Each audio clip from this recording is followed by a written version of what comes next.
Ani Bojo, it's Mary Lynn from Mawakwadong. I've been asked to make a video about the production of kombucha, which is really exciting for me because I love kombucha.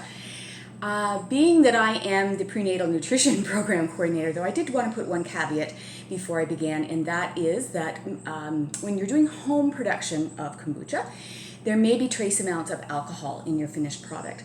Any of the commercial products that you buy in the grocery store, your health food store, Rise or GTs, any of these common ones, they are all tested and have to meet a certain criteria to be available in a commercial grocery store. So there can be small amounts of alcohol. So this is not a drink for women who are pregnant. Having said that, I'm going to continue on. Where does kombucha come from? What is this? Most of us like to know a little bit about history. And like a lot of things that have been around for a very long time, hundreds if not thousands of years, the exact location of where kombucha came into production first is a little up in the air, but the consensus seems to be that it's probably from China, which is where most commercial production of tea is also cultivated in the world and has been for centuries. And kombucha is very much like sauerkraut or sourdough, if you've ever used sourdough before, or sauerkraut. Kimchi is another fermented product that is commercially available.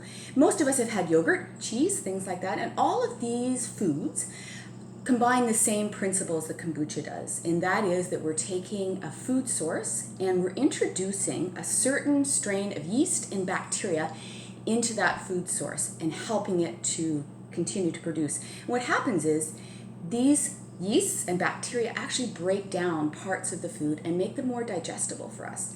They also tend to leave bacteria in our large intestine that stay there and help us to continue to produce and break down our foods in a more beneficial way, so they're more bioavailable and that our bodies can take them in better. So most of these foods, you'd find them all over the world. Every culture seems to have their own flavor of fermented foods. And you may have an aunt or an uncle that did pickles that they let ferment in a crock pot, things like that, made cheese. Kvass is also a beet-based fermentation product, but there's hundreds of thousands of one, and each and every culture around the world seems to have clued into fermentation and used it in different ways. So that's what kombucha is. Many people find it very beneficial if they have stomach problems or digestive issues, and a lot of us just like it because it tastes really great. But it can be rather expensive. So I'm going to show you how to make it today for pennies a glass, and quite literally pennies. What we're going to do today is our first fermentation. And kombucha is really a two-step process, especially if you want to have a bubbly finished product. It's a two-step process. So today I'm going to go through with you how to do the first ferment. It's fairly simple, but you're going to need something. You're going to need a friend who is going to have something called a SCOBY. And SCOBY, SCOBY, stands for a symbiotic community of bacteria and yeast, which is a really complicated name for something that means it's the bacteria and the yeast that we want to have in our finished product. So we need to get that from somewhere. A lot of people who've been brewing kombucha for many years, myself included, I know Tanya from the center as well, would probably be able to hook you up with a SCOBY and a certain amount of the starter tea. So this is tea that's already gone through its first ferment and would have the right bacteria and yeast cultures that we want in our finished product. Just the same way if you've ever done sourdough, you probably need to get a starter from someone else. This is the same principle. We're getting the starter for our kombucha from someone else who's brewed for a while. The SCOBY itself looks a little frightening. It is a rather unique substance. And each time you ferment with your first ferment, your SCOBY is going to grow. It's actually going to put on another layer. So some people get confused and a little concerned that a few days into their fermentation, they're starting to see a film develop on the top of their brew. That's normal. We want to see that. That's perfect. That's exactly what we're hoping will happen. And that's the SCOBY starting to form another little layer on top of the finished product. So that's exactly what we want. So here I've got my starter tea, and I've also got my SCOBY, so I have that. We're also going to need tea. And when I'm talking about tea, I mean green tea, black tea, or white tea. So these are pure teas, no flavorings, no cranberries thrown in, not even Earl Grey. So we want pure black tea, pure white tea, or pure green tea. Nothing flavored, no oils added for extra flavoring. In the second fermentation, we can play around a little bit, and we'll talk about that in the next video. But for the first ferment, we want plain tea. And you can mix and match. You could have a brew that has half black, half white, a bit of green. Those can all mix as long as they're true to form. You can use tea bags if you prefer, and I've got some of those here. Do know that most commercial tea bags are actually plastic these days, so when you're boiling them, you are ingesting small portions of the plastic. It's also not great for the environment, so I tend to use these not very often. But if they're all you can find, they're all you can find. I would just suggest that probably I would break open the tea bag first and not actually put the full tea bag in the tea that we're going to brew. You can also get loose teas. So this is kind of a combo of mine of both black and green tea. I was buying them at the bulk barn. Unfortunately, right now we can't bring our own containers into the bulk barn, but it was a nice sort of waste-free way of getting tea without the tea bags and without a lot of packaging. If you're able to have a good source for loose leaf tea, this can be an awesome way of reducing your environmental footprint while you're making kombucha.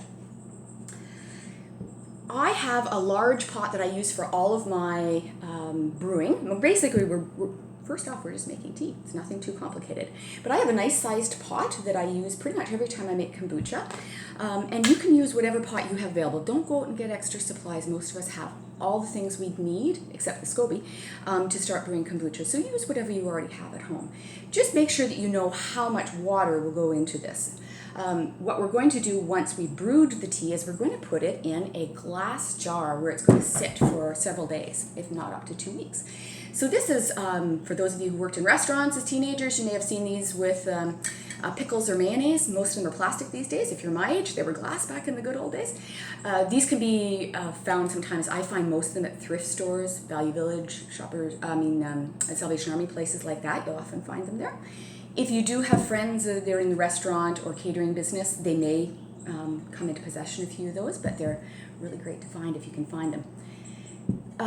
Kombucha is an anaerobic fermentation. If you think of the word aerobics, most of us think of like Jane Fonda and working out and things like that. We're breathing in lots. We're taking in lots of oxygen when we're doing aerobics. And the same principle applies for fermentation. If it's an aerobic fermentation, the bacteria and the yeast need oxygen. So something to think about all the time with your first ferment is, can it breathe? So even though this jar came with the lid, I'd never ever use and put the lid on this container with kombucha in it because I would effectively be suffocating my brew. So what you can use to cover it when you're done is whatever you have around in the house, nothing fancy. So for me, I'm using a dish towel. You can also use just pieces of cloth. Cotton is perfect. It's probably better not to use flannel. Little pieces can come off maybe into your brew. But even coffee filters, a couple of paper towels, those will all do the trick. It doesn't have to be anything fancy. Don't go out and buy something new. Elastics that might have come off your broccoli or your celery will work really well too. And we just kind of keep it down and secure it with an elastic at the end. So you need a good elastic that'll keep that safe from the fruit flies, any dust in the air, things like that, but allow it to breathe really, really well. I also put on my first ferment, a little piece of tape, masking tape, duct tape, whatever you have around. Sticky note, if that helps. I usually like to think that I have a good memory and I'll remember when I should come back and check this, but I don't. So I tend to put a marking on it and let me know to come back 7 days from today, whenever I put my brew in it, to come back and check this bottle. So if I put the date on it that I need to come back, hopefully I'll have a look and remember. I tend to leave my first ferment in a place I can see it. As well as needing oxygen to breathe, the bacteria and the yeast that we're trying to cultivate also need warmth. So we never ever want to put this in the fridge ever. We'll probably kill our bacteria and yeast that we're hoping to grow, or at least they won't continue growing, they won't continue reproducing. So we keep this in a place where we can see it, kind of remember that we have to do it in a few days.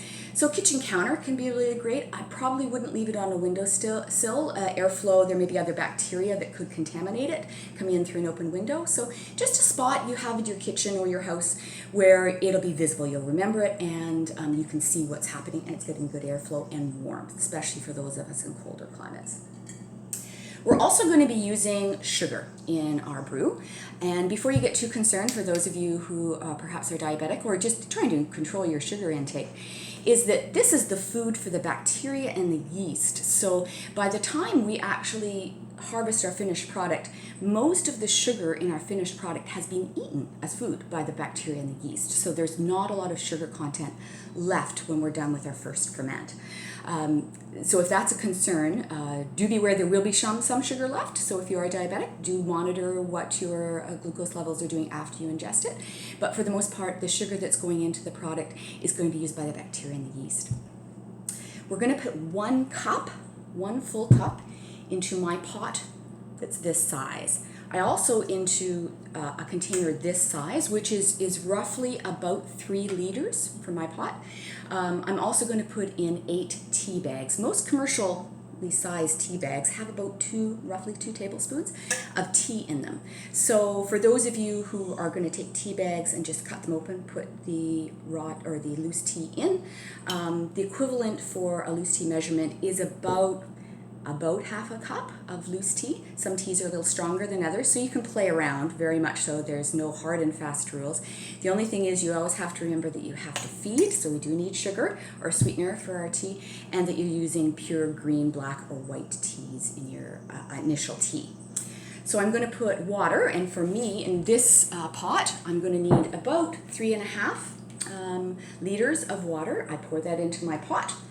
I add my full cup of sugar, I add my tea bags, and then just like I'm boiling tea or making tea at home, I would put this on my oven, bring it to a boil just briefly, just enough that it's going to help melt the sugar. Make sure you give it a good stir, and then just turn it right off. Let it sit on the element until